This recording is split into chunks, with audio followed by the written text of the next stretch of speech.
صلی علی رسوله الكریم اما بعد فاعوذ بالله من الشیطان الرجیم بسم الله الرحمن الرحیم رب اشرح لي صدري ويسر لي امري واحلل عقدة من لساني يفقهوا قولي صدق الله العظیم.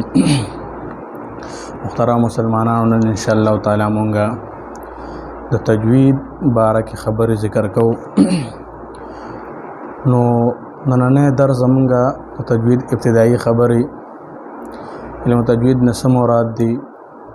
دغه شانته علم تجوید نه تمام عربي حروف او د هغې مخارج او صفات لازمه او عارضه چې د صحیح ځای نه ادا شي.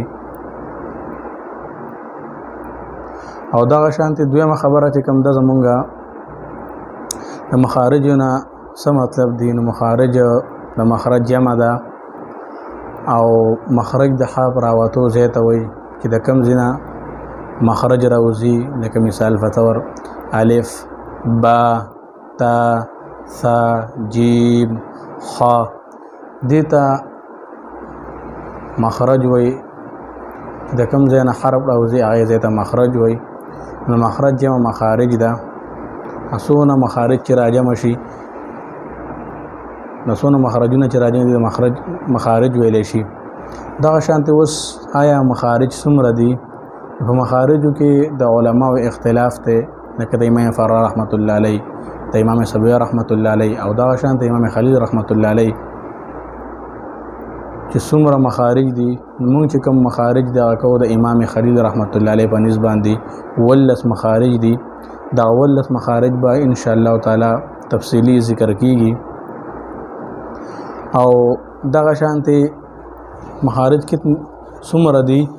نو مخارج یعنی جوف والا او دا شان چې د خولې نه کوم ادا کېږي، حلق والا کوم چې د مارۍ نه ادا کېږي، دا زبان والا کوم چې د ژبې نه ادا کېږي، او دا هونډ یعنی شونډو والا کوم خیشوم چې کوم د پوزې والا اواز نه ادا کېږي.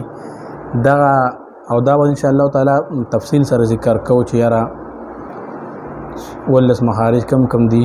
دا به تفصیل سره نه صرف دا مختصر سو خبرې وي چې نو تجوید نه څه مراد دي. نو تمام د عربي حروف او مخارج او صفات لازمه او عارضه چې خپل ځای نه سي ادا شي. او دا شان دویمه خبره مخرج چې دا مخارج چې د مخرج جمع ده او مخرج د حرف راوتو ځای ته ویل شي. مخارج څو دي؟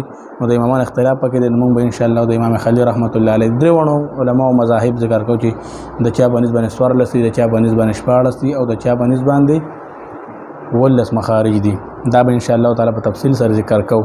او دا چې مخارج څومره دي نو دا به ان شاء الله تعالی جوف والا، خلق والا، زبان والا او هوند والا او دا شوند والا او خیشوم والا دا هم په تفصیل سره ذکر کوو. دا زموږ نه درس ان شاء الله تعالی سټیپ بای سټیپ موږ تفصیل سره ان شاء الله درس کوو. صلی الله تعالی علی خیر خلقه محمد.